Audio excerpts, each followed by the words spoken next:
Sonnett Shelline.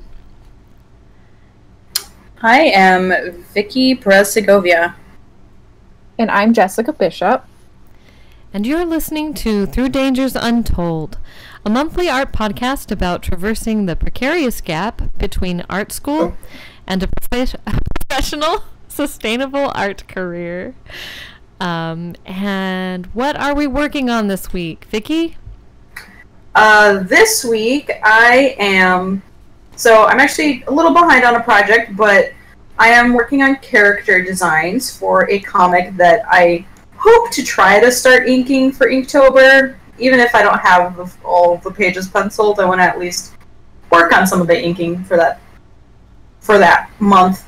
But yeah, I'm really excited about these characters. I'm glad that I decided to actually take the time to develop characters before jumping into the pencils, because they're actually nice looking. Oh, that's awesome. Yeah. Okay, I'll go. I'm working on doing some Inktober stuff to try to get a head start. We'll see how that goes. And I also finished a drawing, and I'm getting prepped to do a larger drawing that I've been planning out. That's pencil. Nice. And bigger than I've done. So we'll see how that goes too. That's cool. Yeah.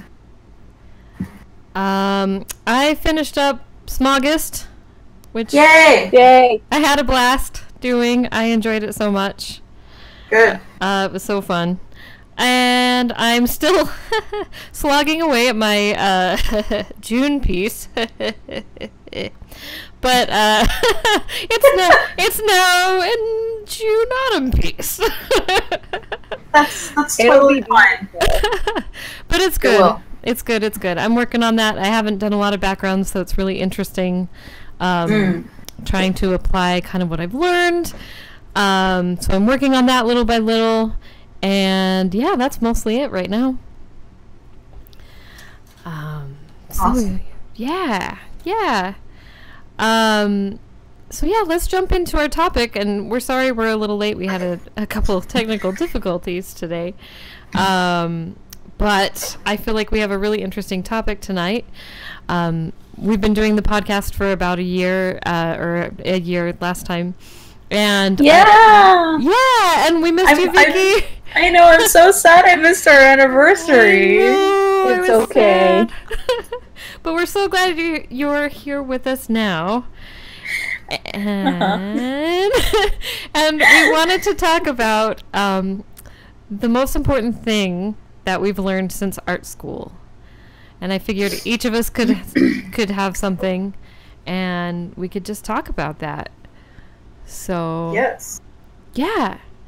Does anybody want to go first? Yeah, I'm happy to kind of jump in, because as we were talking about what we were working on, I had just that kind of small epiphany of just like, this is probably an important thing that I learned. Just kind of like, not just taking your time in general, but like not forcing yourself to like rush through things just because you're trying to get them done, and like letting yourself half-ass things, because like I feel like we've definitely talked about that side of just like, okay, it's like you want to like grow and make progress, just like do stuff, and like sometimes like you just want to get stuff finished, and it's like it's okay to have that kind of like ugly stuff as long as it's done, so you can move on to the next thing and continue growing. I think there is also the other side to that, where if you're like me and you have something that's developing in stages, and if you're also impatient the way I am, like I was getting ready to just start penciling this comic without having finished my character designs, and I got to like literally the second page of the comic, and I was like, man, I don't know how some of these characters are going to look. I'm like, I'm going to take a few days to try to actually develop them more. And I started going through like iterations of like these different side characters that were eventually going to be part of the sort of like main party of the little adventure story. And just like after having done the first one and really loving how this character came out, I was just like, I'm glad I didn't just, like, jump into the penciling, because, like, I know that if I had done that, the characters would have just looked very bland and very generic and had no personality. And now I'm going to be able to go in with, like, these really unique looking characters that I hope, you know, it's like when people look at the comic, they see, like, a nice variety of characters that are just like, oh, like, I wonder what, you know, this person's about. So I think, like, pacing yourself is probably one of the hardest lessons I've learned. Especially because, like, while you're in school, you're just trying to get stuff done. And you're just rushing yourself and pressuring yourself and killing yourself over just trying to get through an assignment. But I think, as with most things, you know, just, like, pacing yourself is one of the hardest lessons to learn, because it's part of, like, being disciplined, and that's just, like, it's really difficult. It is. It definitely is. It's like a balance, right? Like, you have to find that balance between producing more work and producing really high finished work. Mm-hmm. And it's like striking that balance can be really hard. Yeah, it really is. Yeah, I think that's kind of, like, one of the most important things that I've learned gradually, and I feel like the last couple of weeks has been my, like, okay, I think I've learned my lesson, and I'm actually going to take my time finally. Nice. It's always nice when it sinks in like that. Yeah, like, oh, it's better this way. I love when that happens. It's like, finally. Yeah. That's good. Yeah. How about you all? Jess, you want to go? Oh, okay. Twist my arm. I think for me, and this is something that I'm still struggling with every day and thinking about, but and this isn't true for everyone. Not everyone should follow this advice, depending on what kind of art you do. But retraining myself not to look at my art purely through the perspective of others. Mm-hmm. So I'm constantly trying to catch myself when I think, well, how will other people see this? Will this make people like my art? Will this get me money? Will this, like, get me more followers? And it's stuff that, like, are things that you should be thinking about in some sense, but it shouldn't be your main drive. Like, especially in something like art, you have to learn to value your art on your own. Yes. Without relying on external validation. Yes. And that one's a really, really hard to wrap your head around. Especially after, you know, in school you're doing stuff and you're thinking about what is the teacher going to like? Like, what are they looking for? What is the point of this assignment? Like, how can I get the A? How can this do this? Mm-hmm. And then once you have no restrictions and you're out in the rest of the world, I think that relying on that thinking can really hurt you. Mm-hmm. Because all of a sudden you're going to start doing things because you think people like them, and they might really like them, and then all of a sudden, you know, you don't like them. Yeah. And that's really hard. Like, now I'm trying to go back and figure out what kind of art I really like making, and I feel like I'm in this such a stagnant place now, because I don't know what I'm doing. And I think if I had learned earlier to say, like, be comfortable in my own art, then that wouldn't have happened. Interesting. Do you think that's something that kind of happens over time anyway, though, to everyone as they go through the process of art? Yes. But not... I do think there is a like, I think no matter what, when you transition out of school, you're going to go through that. Mm-hmm. I do think it varies from person to person, though. Like, I do think that a lot of people come out of art school knowing exactly what they like. And of course, that could change later. Mm-hmm. But I definitely left school not knowing what I was doing and not knowing what I liked. Yeah, same. And Yeah. But there are lucky people that do, for sure. Yeah. Interesting. That's interesting. Are there things that you're doing to try and find your way to that? Yes. What? Wait, let me rephrase the question. What are you doing? What are you doing to find those things, if you want to share?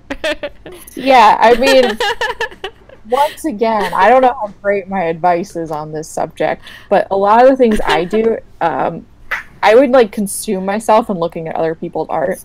Mm-hmm. Mm-hmm. So that's been a big thing I'm trying to curb. Like, if I catch myself going down a hole, like, I'll stop, because I want to stop being so influenced by what other people are doing. Yes. Like, I need to Me find my own too. way. Yes, I agree with Like, you. it's just, I can't just do what other people are doing, because that's just trend copying. Right. Yeah.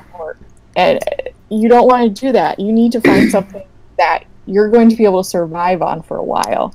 Like, you have to have an idea or a thought or something that you can create lots of art from, but that it's yours. It's not like, I saw someone else do this, so I'm going to do it. Yeah. Mm-hmm. And that's a trap that I think a lot of us fall into. Especially now. Wow. Yeah. Like. Yeah, because you just see it constantly, and it's not that you don't want to see it. You do want to see it. But so I've been limiting how much time I actually spend doing that. Yep, I have as well. And it feels like it's helping. Also just trying to catch those thought traps of like, well, this person's doing this, and this is working for this person, and this person's better, or like, I'm bad at this. You know, just in trying to catch those thoughts, and then knowing when to take a break. Like, get off the internet, read a book, do something that's like not art related, and then go back to it. Mm-hmm. Yeah. And just that kind of like, I guess, like kind of form of meditation is been really helpful. And also just trying to get like myself comfortable with trying new things. Oh yeah.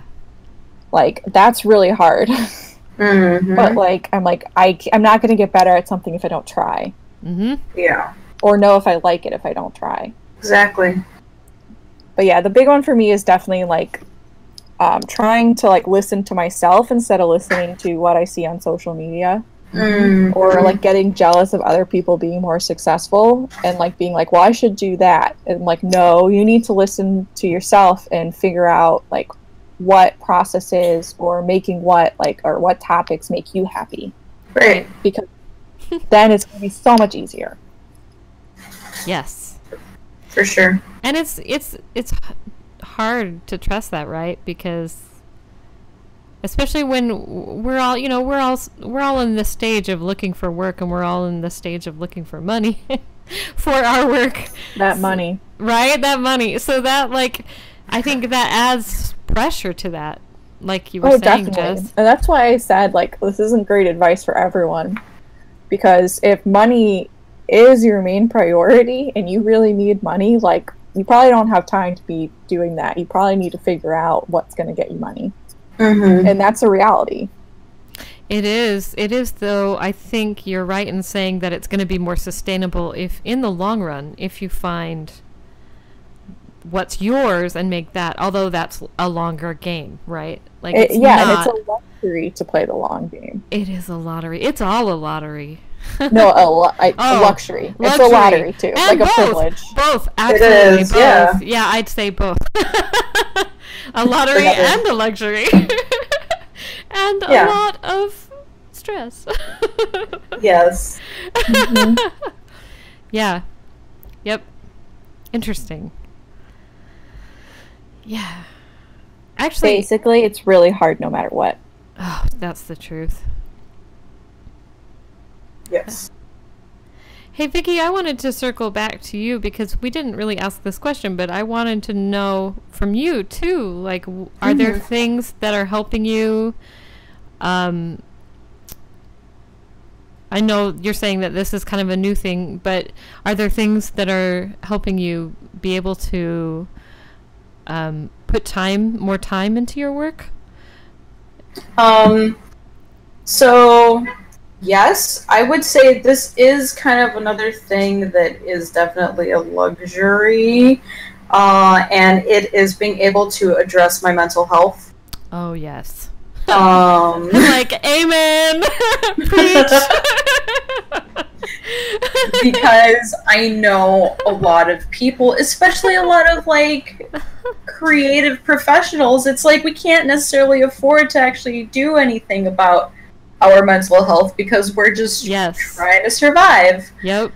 And we're just constantly stressed and depressed and or anxious and or whatever other things those are symptomatic of. Mm-hmm. And I mean, honestly, for me, so like my living situation like changed slightly wherein like I was able to get more space to actually work in, and that was literally like the thing that I knew I needed for so long to be able to like be productive.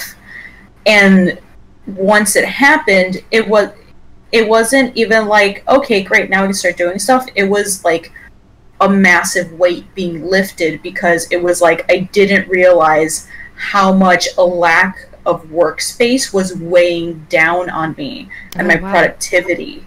And it was like I was just suddenly like, oh, I actually have space to organize all my things and just like do the stuff that I need to do, and now I'm doing it.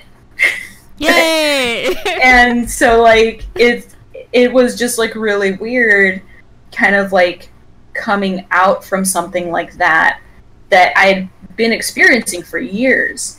And it's like you just kind of get used to it.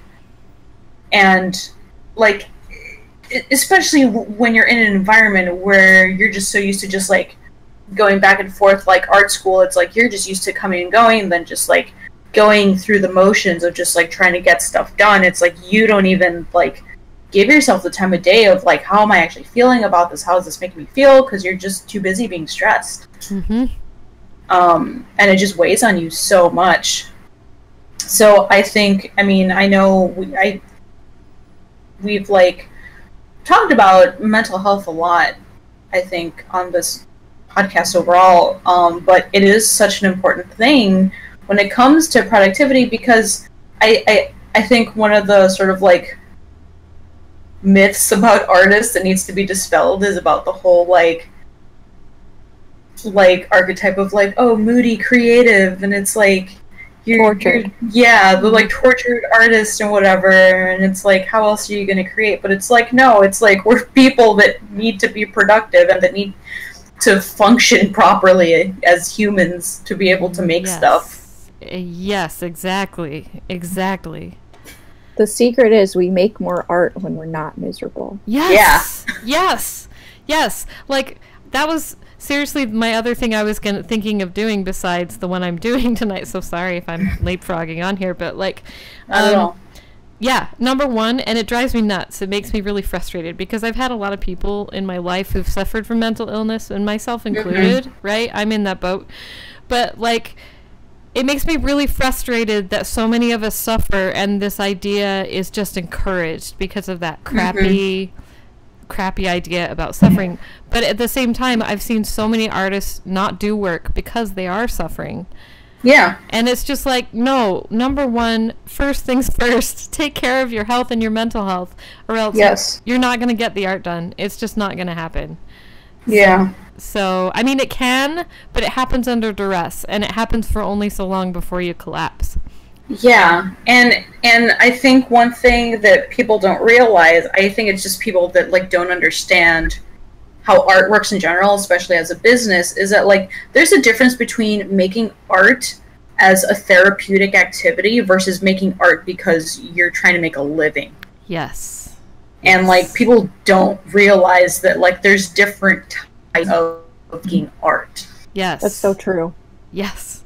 It's so true. It's two different Art things. art doesn't feel like therapy.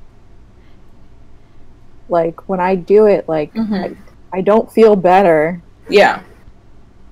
Like I'm not doing it to like work through issues Yeah, no. or no. anything like that. Yeah. I do it because I like doing it. Right. Right. Like I don't like play video games because I think it's therapy. Like I that was a bad analogy, but you get what I'm saying. Agreed. It's like, oh no, it's something that you do, because art for me, it's just like something that you do. It's like how you clean the floor, you go to the grocery store, you walk your dog, you get your art in, because that's part of your daily work life. Like, so it's not therapy. No, it's definitely not therapy. It can be an expression of emotions and perhaps your experience about what you're going through. But, Yeah. I mean, that's only the very first part of therapy, right? It's like, hey, you've got these Right. things. It's not the actual work where you dig in and you do the work to try and heal yourself, you know? Yeah. Yeah, like it can be a therapeutic tool for catharsis, but it's not gonna fix you. No. Your painting's like, how do you feel today? Yeah. That's not how it works. Yeah. It's not. And even like in an art therapy situation, it's just a tool. Yeah. It's a tool to start a conversation. Right. So even then, it's not about the actual making the art. Yeah. Well, apparently there's some psychological stuff behind it, but that's in whatever. That's different. Off topic. Yeah. But yeah, you gotta take care of yourself first. Number one. It's important. Yeah. Take a nap. For real. I'm a napper. I can never Yeah. Be a nap. more pleasant human being. I'll nap when I'm that's dead. Oh, it's not it. Stop taking that Adderall. No, that's not me. Good try. I know. Not mine. Not mine. Sorry, I was watching that Adderall documentary. Oh. Oh no, it's tough. It's tough. Yeah, but it makes it harder if you're struggling, so for sure. Yeah. Adderall or the napping? Oh, Adderall is good and naps are good, like if you're supposed to do those things. So please do them if you're supposed to. Oh, okay. Brought to you by the Council of Me.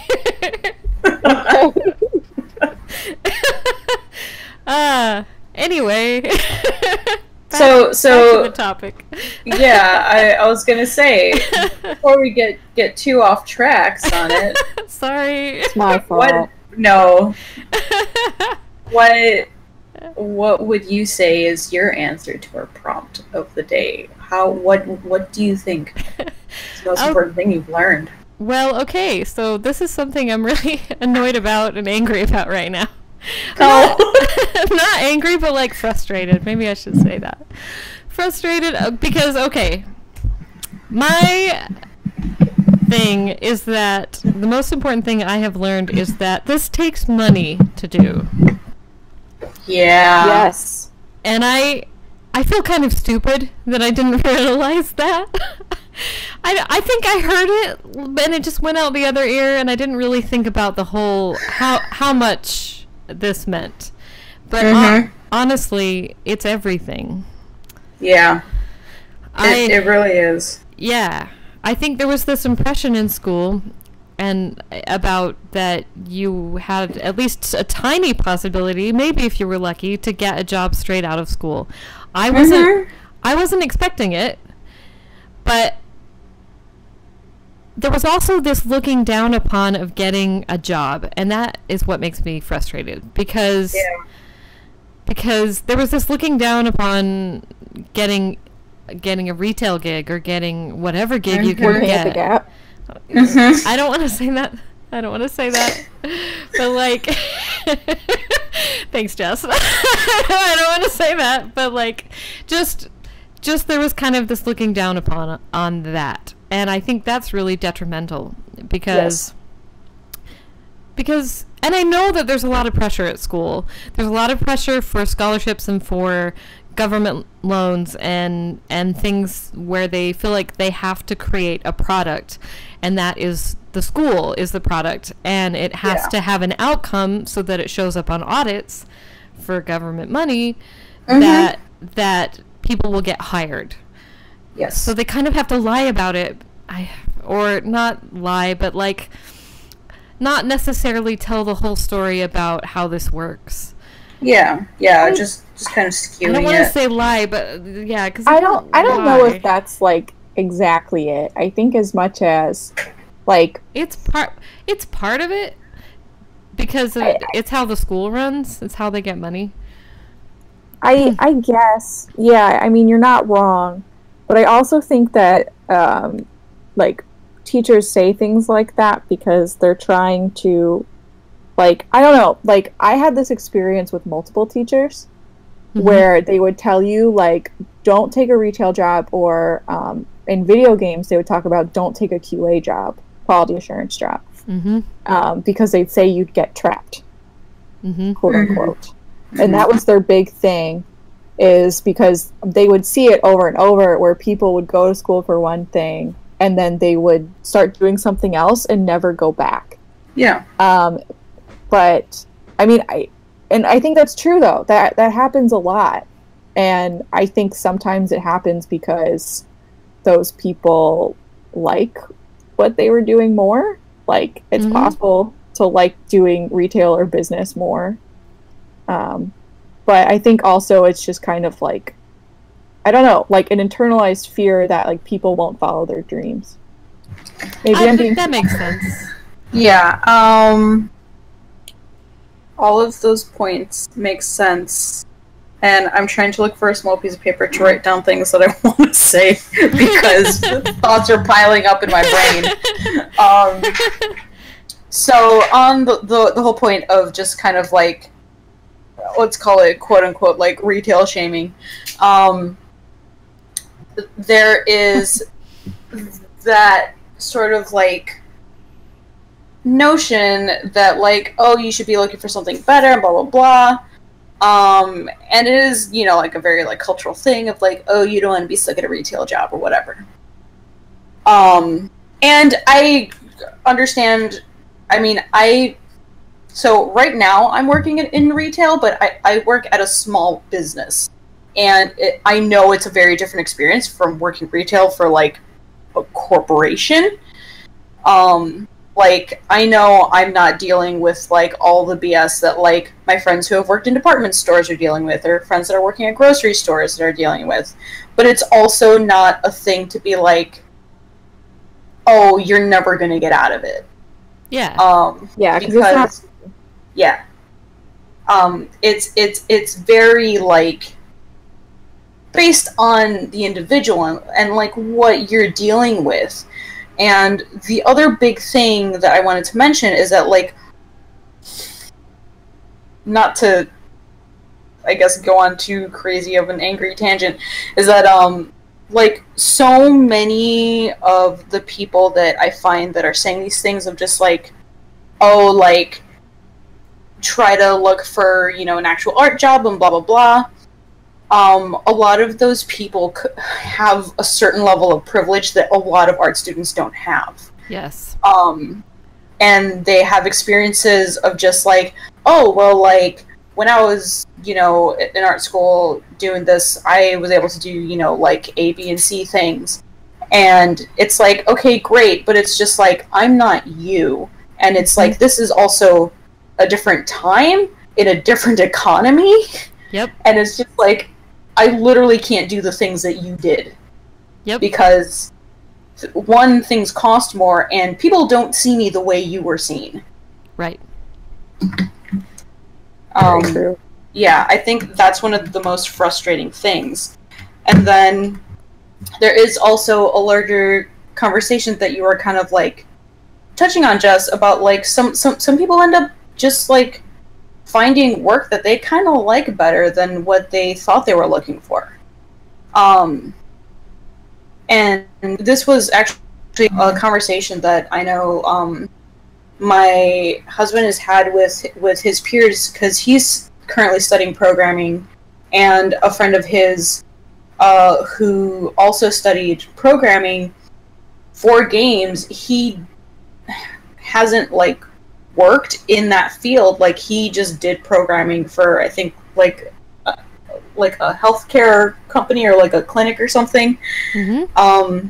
But it's like there's definitely a process of like being able to use your skill in something that like you didn't necessarily think you were going to be doing it for, and like there isn't like anything inherently wrong with that, of kind of like adjusting to like whatever your circumstances are, and just learning to accept it and being like, hey, this is so bad.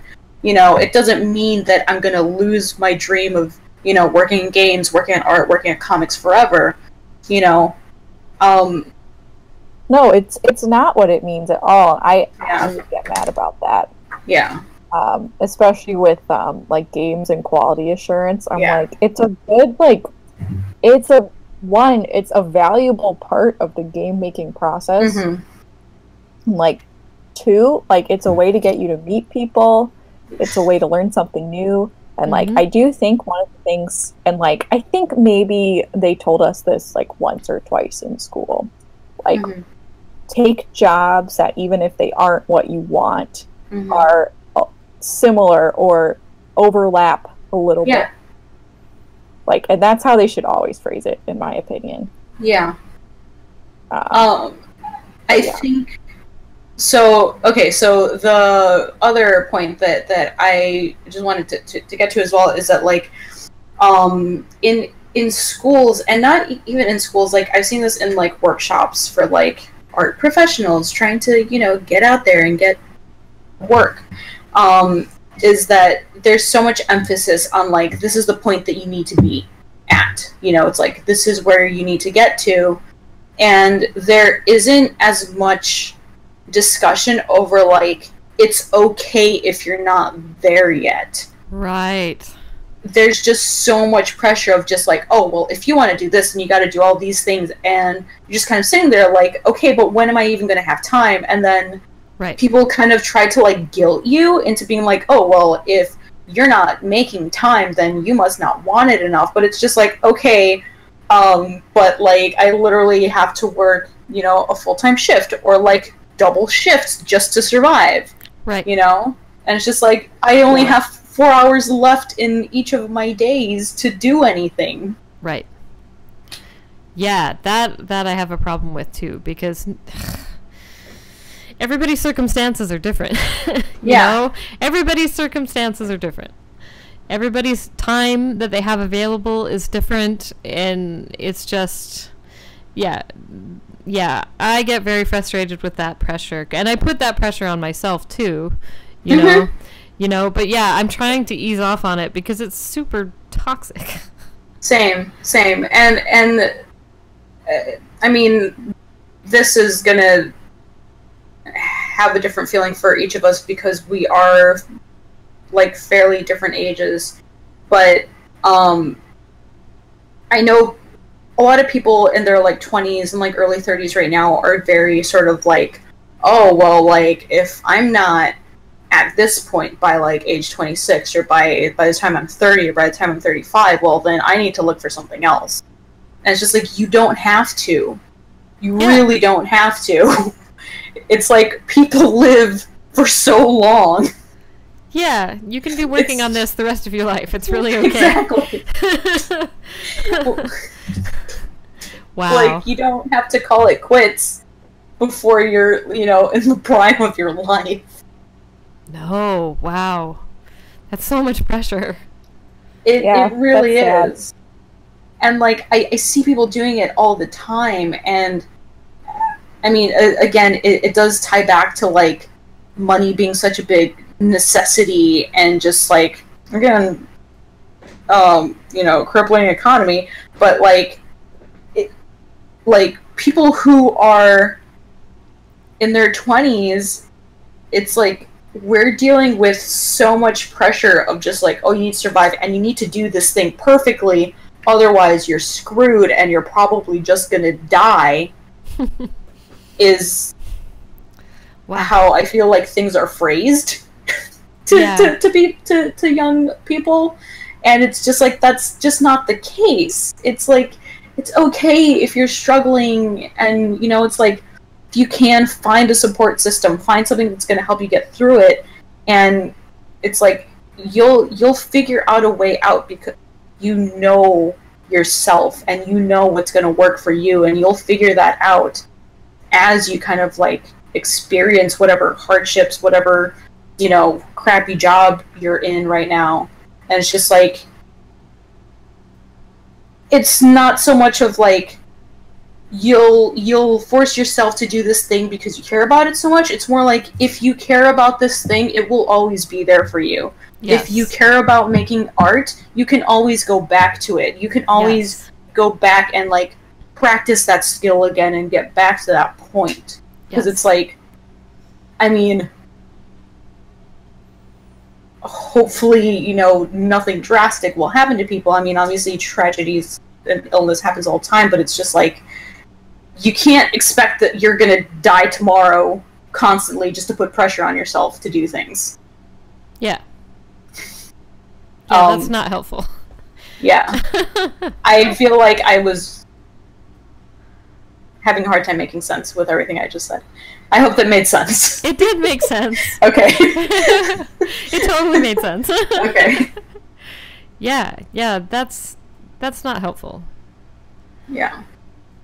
Putting that stress on you is not going to help you make better art. It's not.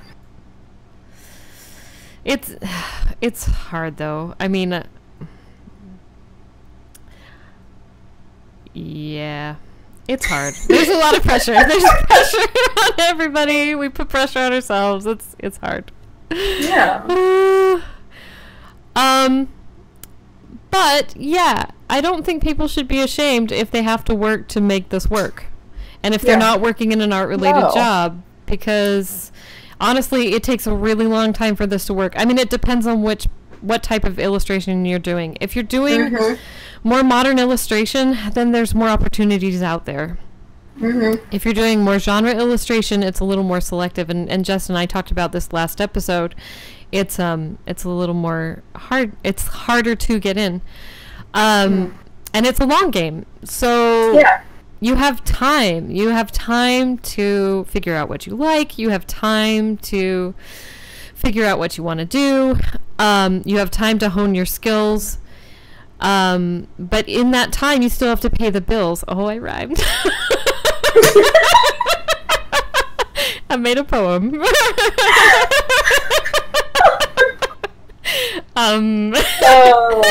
That's one for the books.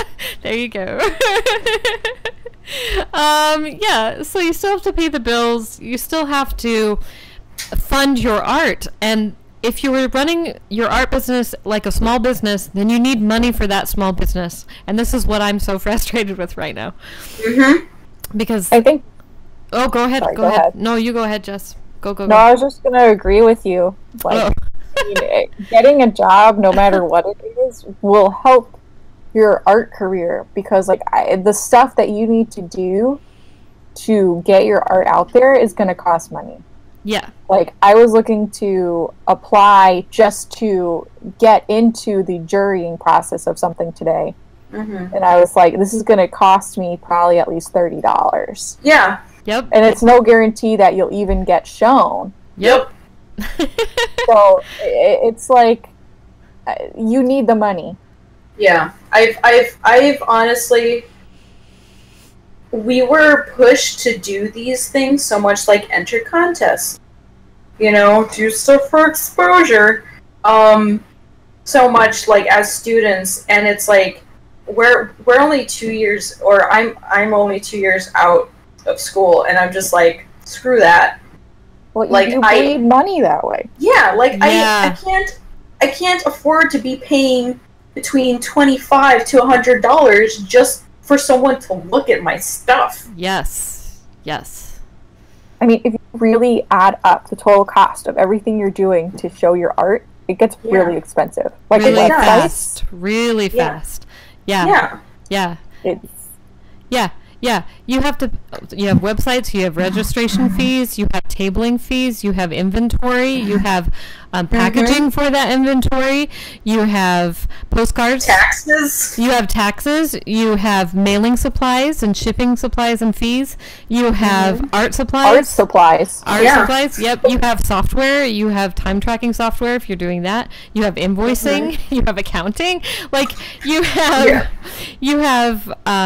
gallery fees, you have, well, obviously bills, you have gallery fees, you have, if you're doing any publications or contests, then you have entry fees, if you're, well, you know,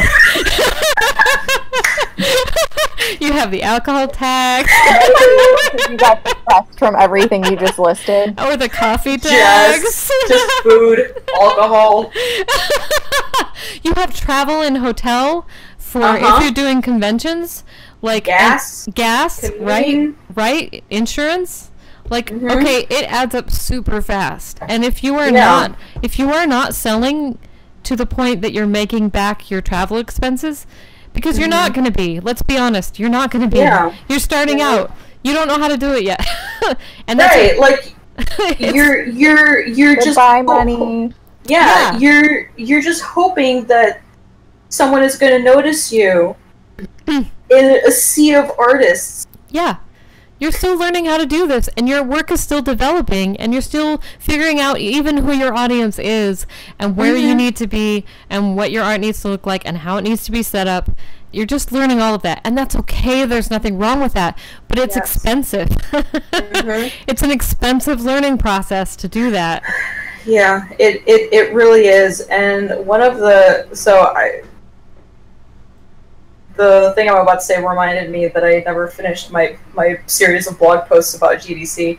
But one of the conversations that people were having at GDC, and that my husband and I and a lot of our peers have been having a lot since then, is just like the fact that a lot of people that like start games, like any like indie teams that, you know, it's like they dedicated like a couple of years or a few years to just like powering through getting a game done. It's like they also bring up the fact is that like if you're trying to do something right out of school, if you're trying to do like a project, if you're trying to start your small business, it's like it's totally fine to do that, but it's like you need the money. It's like if you know that you can acquire that funding, then go for it. But it's like if you know that you can't, there isn't anything wrong with not having that money, because most of us don't. Yeah, exactly. And your game isn't going to make that money back. It's a first game. Like, I know people that have like worked for years and made like a really nice game, and like that even gets publicity, and it's like there's no way that they're gonna make the money back, and they say it. They're like you know, they were all working while making the game, of course, or had some form of income, but like they'll never get back those hours. Yep, and that's the same with art too, with painting, with learning your skills, with leveling up with that, or drawing comics. I mean, those first hours, all those first hours are just expensive. They're expensive, but they're worth it. They're integral. They're important. Like, we have to go through this process. You have to learn how to do it and get better at art. But you'll never get paid. You're not going to get paid for this time. This time isn't the paid time. So you need another job so you can pay your bills, and so that you can have money to fund these things, you know, so you can get your feet under you. Yeah, and I think the biggest thing that I want people to get out of this, because I know a lot of kind of like the grievances that we're airing right now sound very bleak. And I know, especially to a lot of people that might be just starting art school, it sounds scary and just like, why am I even doing this? But the point of this isn't to be like, oh, there's no money in art, don't bother. It's more like, understand that because there is no money in it, that it's okay to not have that money immediately. It's okay to have to work at it for a long time, but understand that that is more likely going to be what you're going to deal with. It's okay to work that retail job full time because you're trying to survive, and it's like if you want to spend those extra hours like really pushing yourself and trying to make that art, good for you. If you don't have the energy to, that is okay too. Yes. Like that's perfectly okay. If you need to be really, really slow and really take your time with each thing that you make, that is totally fine. Yeah. And no one should ever feel bad that they're not where they want to be as soon as they get out of school. Yes. Because I don't know anyone that's gotten to that point. Yep. It's so true. Yeah, I totally agree, Vickie. Yeah. Yeah, and my heart goes out to everybody who is working, because I just went back to temping for corporate because again, to build up money for conventions, and it's really hard. Yeah, it's a struggle, and I just have sympathy for everyone out there who is working really hard and still working on our art, like you said, Vickie, in the time that we have. And in the energy we have. I mean, I feel a lot of sympathy for everybody, so yeah, for sure. Take good care of yourselves, everybody. Yes, please do. Yeah, it's hard, and don't give up. Yeah. Please don't give up. Vegetables. Eat them. Vegetables are good. They're really good for you. Yes. Honestly, yes. If you are able to, please eat well and stay hydrated. Yes. I really hate that like clean eating thing. Stupid. Just eat as well as you have access to. Yeah. Yeah. Exactly. Yeah. Or if you have like a decision to make between eating an apple and eating some chips, like maybe eat the apple. Mm-hmm. A bag of chips is actually pretty expensive, I've noticed. An fruit's pretty good. Especially because it's apples reasonable. Are in season now. Yes. Yeah. Mm-hmm. Mm-hmm. Get seasonal vegetables. Yeah, like, sorry, I mean, like, off topic. No, I mean, that... It's about taking care of yourself, though. Oh, take a shower. Yeah. Like, I know that sounds stupid to a lot of people, but, like... No, it is not. So valid. It is super valid. It's like... Yeah, like... Because as soon as you realize you're not taking care of yourself... Yeah. Like, you need to do it. And, like, it's simple stuff like, wash the dishes, brush your teeth, brush your hair. Yep. Yeah. I avoid that one. Yeah. But yeah, and then you're like, oh, I feel a little bit better, and like over time it's gonna help. Because it's so easy to get caught into this pit of despair, like we've talked about, because there's so many negative things. Mm-hmm. And sometimes you just need to like take a break, pick yourself up, and you'll feel better again. And you can keep going. Like do small things for yourself. Like even like just reorganize the space that you're working in. I mean that was one of my biggest problems when I didn't have enough space, is that because like I spread out, and so it's like if I see that I don't have the space, I just get really frustrated, things pile up, and then I don't feel like cleaning it because I'm irritated. Yep. And then it just sits there for weeks and I don't get things done.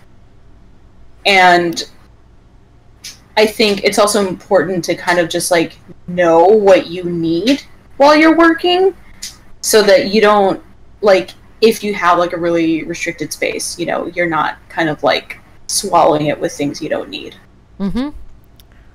Yes. Yeah, that's always good. Yeah.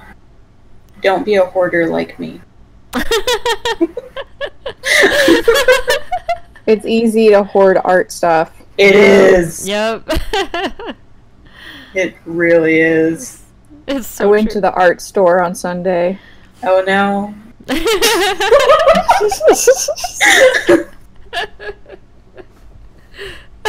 Did you find something amazing? Well, I knew specifically what I was going for. That's good. Yeah, it's like, need a piece of paper. Yeah. And then I got some more ink pens. Nice. And more paper. Huh? And It's then they never gave me a just coupon to one. come back. It's never just one. Yeah. Well, yeah. Art stores, the best. They really are. But yeah, I mean, all the money just adds up so quick Yeah. Yeah, it for does. everything, and like. But yeah, taking care of yourself. Sorry, I'm like spacing out here. No, it's fine. Yeah, like yesterday I went through and like I got a lot done. Like I was finishing some work, and then I was grumpy, and then I didn't feel good, so then I dyed my hair even though I didn't want to, and then I felt better. Oh, cute. You know, That's legit. my roots were like really blonde, so I was feeling bad about myself. So, but then it's just like little things like that. You're like, oh, I feel better now. Yeah, because I mean, honestly, it's like sometimes you just want to be able to look at yourself and not get angry. Yes. Right? It's true. That is such a big one, especially if you're like drawing all day or something, and you put your hair in a ponytail, and the ponytail like slowly droops back. Oh yeah, and it looks awful. And then you go to the bathroom and you look in the mirror and you're like, what happened? I'm always like, I look like my grandma. No, I always think I look like my grandma. We had the same face shape and like weird chin thing. Yeah, that's like, oh no. Yeah, that's how I feel too. I think I look like a thumb. Like a what? Like a plum? Like a thumb. Oh, I think it's a plum. I thought so too. Yeah, it's the little things. Little things can But help. yeah, it's but when you feel more confident about yourself, you feel more confident in your art. And that's a big one. Sorry, that was my dog. Oh, I was trying to figure out which one of you two was like barking. I was like, why? What? Where did the conversation turn? I woof in agreement. Oh boy. Gotta protect him. Aw. Oh, well, this has been an interesting discussion. I didn't work capitalism into it, sorry. Oh yeah, you were gonna. No, I'm joking, please no. Do you have anything to say about capitalism, Jess? I mean, we can wrap up like 2 minutes late since we started 2 minutes late. That's true.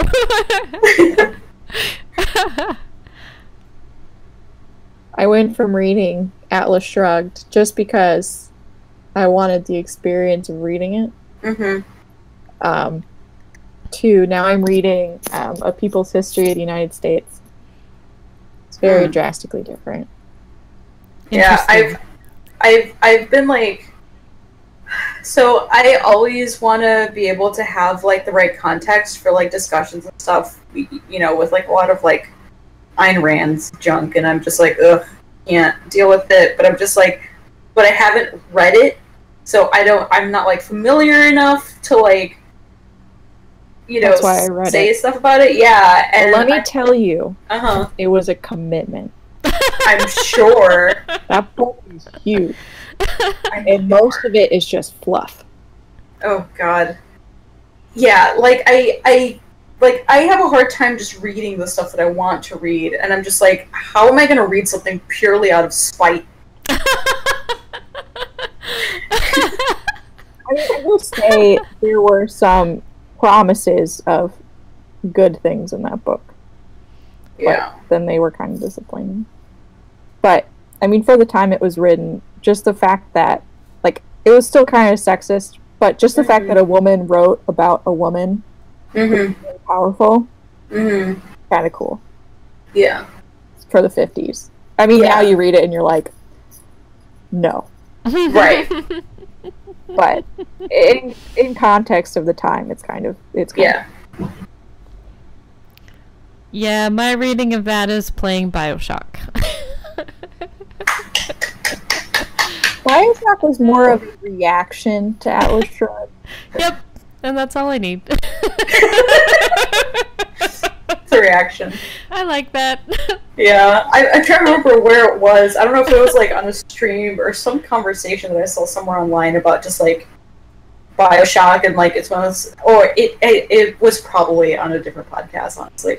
But like talking about how like Bioshock is one of those games where it's like everyone was super into it and it was like this really cool thing when it came out, and then it's like people look back at it now and it's just kind of like, oh no. No, it's still like, a good game. It's just still sort good. of like responding to the general like themes in the game and just being like, oh, I thought it was very anti-capitalism. Yeah, I thought so too. Are they saying that it's not? I know, I think I lost you guys. Oh no, are you there? Oh.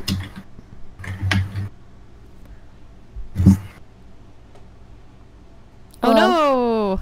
Okay. Now I can hear you guys. Okay. Yeah, good. we were just saying, like, we felt that it was anti-capitalism. Mm-hmm. I cannot speak for it. I think I played like the first 5 minutes of it and probably got scared. It is scary, It for is, sure. it's a little creepy. Good like, sound design. Yeah, horror games are like they're it's not difficult to scare me with games. Understandable. Yeah. Yeah, since you actually have to participate in the horror. Yeah, it's so immersive just like because of the medium, and I'm just kind of like, this is spooky and I have to walk towards it. Never mind. I'm just gonna turn it off. Yeah, they're spooky. For sure. Well, now that we've talked about that, we should probably wrap up, yeah? Yep. Yeah. Yeah. All right. Well, So what did we learn? we learned we need to take our time. We need to have a good space. Get a job. Get a job. Eat your Honestly. vegetables. Eat Yeah. vegetables. Please. Do- Take care of yourself. In your art. Love yourself in your art. Yes. Do art that you love too. Yes. Yes. Those are all good. Yeah. Yeah. All right. Well, you've been listening to Through Dangers Untold. Our logo was created by Karen Hodo, and you can find her online at kmhododesigns.com. And you can find Vickie at... You can find me anywhere on the internet as Vixtifer. You can visit my website, vixtifer.com. You can find me on Twitter, twitter.com/Vixtifer. On Instagram, at Vixtifer, and facebook.com/Vixtifer. I've been trolling Twitter a lot recently. Twitter stalking the people of Polygon. So you'll find me tweeting at them a lot. Nice. And Jess? You can find me on Twitter and Instagram at JRUBishop, just my initials and last name. And my website is jessicarubishop.com, which is also my name and initials. And you can find me at sonnettshelline.com. And I'm also on Facebook and Instagram and Twitter and Tumblr at Sonnett Shelline. And we hope you will join us for our next discussion on October 10th. And thank you so much for listening, and see you next month. Yay! Good night. Good night!